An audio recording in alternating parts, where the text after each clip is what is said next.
قيامة نحمده ونصلي على رسوله الكريم أما بعد فأعوذ بالله من الشيطان الرجيم بسم الله الرحمن الرحيم إن هذه أمتكم أمة واحدة وأنا ربكم فاعبدون وتقطعوا أمرهم بينهم كل إلينا راجعون فمن يعمل من الصالحات وهو مؤمن فلا كفران لسعيه وإنا له كاتبون وحرام على قرية أهلكناها أنهم لا يرجعون حتى إذا فتحت يأجوج ومأجوج وهم من كل حدب ينسلون واقترب الوعد الحق فإذا هي شاخصة أبصار الذين كفروا يا ويلنا قد كنا في غفلة من هذا بل كنا ظالمين. دا آیتون مبارکہ دا واللسمی سپاری دا سورة الانبیاء آیت نمبر 92 نتر آیت نمبر 97 پوری آیتون مبارکہ دی. دا دی آیتون مبارکونا پمخ کی آیات مبارکو کی اللہ جل جلالہ دا گنو انبیاء کرام بیان او فرمایلو دا حضرت نوح علیہ السلام او دا حضرت لوط علیہ السلام او دا حضرت داود علیہ السلام دا حضرت سلیمان علیہ السلام او دا حضرت ایوب علیہ السلام او دا حضرت زکریا علیہ السلام او دا حضرت یونس علیہ السلام او دا بی بی مریم او د ذوالکفل او د مختلفو پیغمبرانو بیان الله جل جلاله او فرمایلو در تمام انبیاء کرامو محنت هغه د الله جل جلاله په وحدانیت او د الله په توحید باندې چې خلق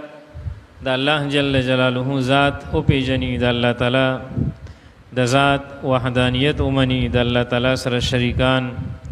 او د غیر الله عبادت او یقین د خلکو د زړه هغه ختم شي او نو دغه مقصد د تمام پیغمبرانو د حضرت آدم علیه السلام نه واخلې تر آخري د دوه جهانو سردار محبوب رسول الله مبارک صلی الله علیه و آله وسلم پورې د هر پیغمبرو چې ټول لړومبه خلق خپل رب او خپل خالق او خپل معبود او مسجود پیژني الله جل جلاله د انبیاء کرامو دا تذکرې نه پس د توحید بیان کوي په دې آیتونو کې او د قیامت د ورځې د روز محشر هغه بیان فرمایي چې ان هذه امتکم بشکا دغه دستاسو ټولو دین دی چې کوم د دې انبیاء کرامو بیان شو دلته کې امت په معنی د دین دی امتن واحدتن او دین د ټولو پیغمبرانو هغه یو دی د دین اصل مقصود او اصل مضمون چې هغه د الله تعالی وحدانیت دی هغه د هر پیغمبر یو دی وانا ربکم فاعبدون او د ټولو پیغمبرانو د مهنت او د دین خلاصه ده الله تعالی فرمایي چې زه د تاسو ربم فاعبدون او یو زما عبادت کوي د بل چا عبادت مکوئ یو ما خپل رب منئ ما خپل معبود او مسجد غنئ وتقطعوا امرهم بینهم نو پکار دا و چې د خلکو هم د انبیاء کرامو دا مقصود د خلکو هم خپل کړي وي د الله تعالی وحدانیت منلې وي خو لیکن دوی تقطعوا امرهم اختلاف کو په دین د الله تعالی کې واصبحوا شيعا او په مختلفو ډلو کې تقسیم شول وتقطعوا امرهم بینهم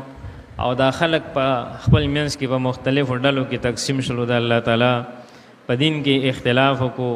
او مختلفو خرافات او په مختلفو غلط عقیدو کې مبتلا شو لیکن الله تعالی فرمایي چې کل الینا راجعون دا ټول واپسی هغه زما طرف ته او د حساب کتاب وخبر ازي د الله تعالی عدالت بلګي نو بیا د الله جل جلاله ذات فیصله دا چې فمن يعمل من الصالحات چا عمل کړي وي د نیکي او هو مؤمن او په حالت د ایمان کې دی الله جل جلاله درته حاضر شوی وي فلا کفران لسعیه نو نبه بی قدری کیږي دغه انسان د عمل الله تعالی د چا د سعی د چا د عمل بے قدری نه کوي، بلکې الله تعالی ذات شکور دی، ډیر قدردان دی. په لږ عمل باندې الله تعالی ډیر اجر ورکوي. وإنا له کاتبون، او مونږ د دې خلکو اعمال لره لیکون کیو د هر انسان په صحیفه اعمال کې، د هر انسان په نامه اعمال کې. الله جل جلاله د اعمالو د حفاظت بندوبست فرمایلی دی د کرامن کاتبین په ذریعې سره. او بیا د بعضې کفارو مشرکینو به دا اعتراض چې تر اوسه پورې الله تعالی فرمایي چې حساب کتاب به کېږي چې څومره خلک وفات شوي دي. تر اوسه پورې خو یو کس هغه دنیا ته واپس رانلو، څوک ژوندي نه شول.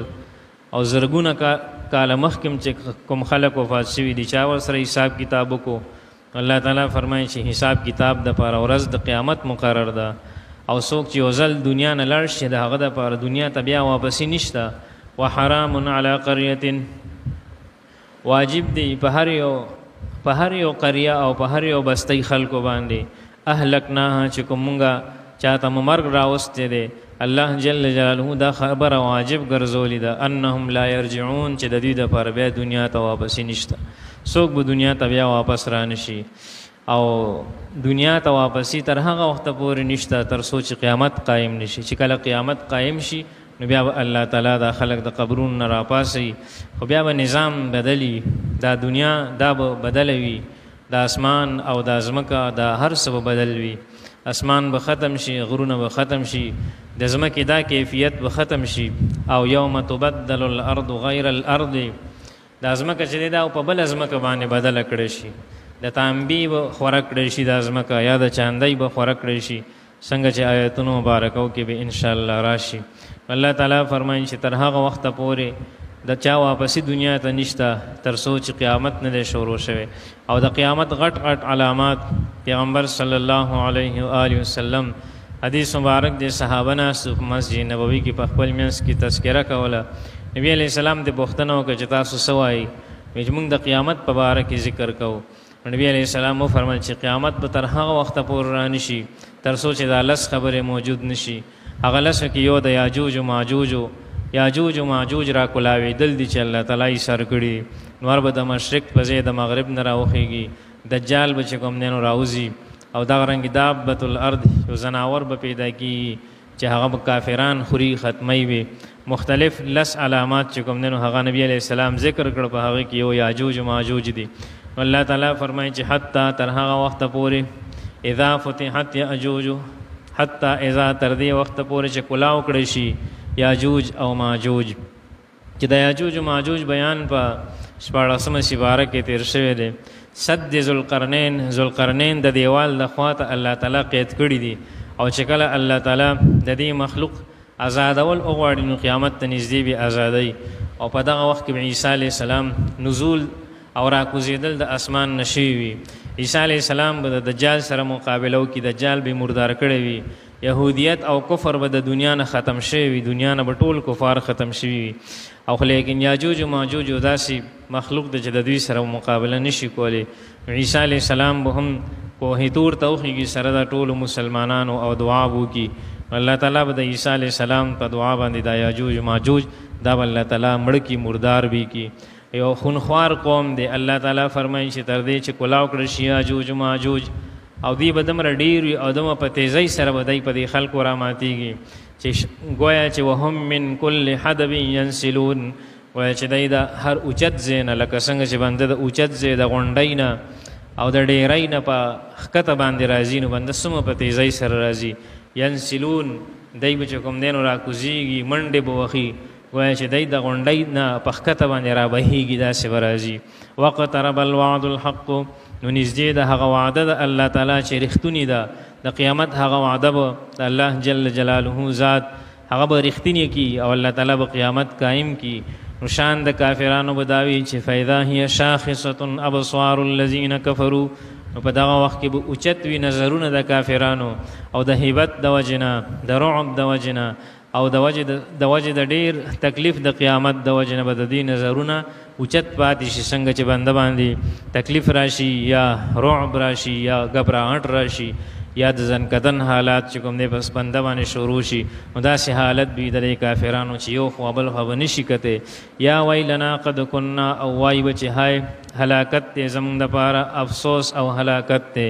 زمونږ دپاره قد کنا فی غفلت من هذا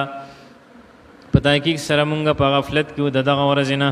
بل کنا ظالمین بلکې صرف غفلت نه بلکې مونږ ظلم کوونکي په خپل ځان باندې چې مونږ الله تعالی نو پیژندلې او مونږ ایمان نو راوړې او مونږ خپل عقیده نو درسته کړي. سبحان ربک رب العزة عما یصفون، سلام علی المرسلین.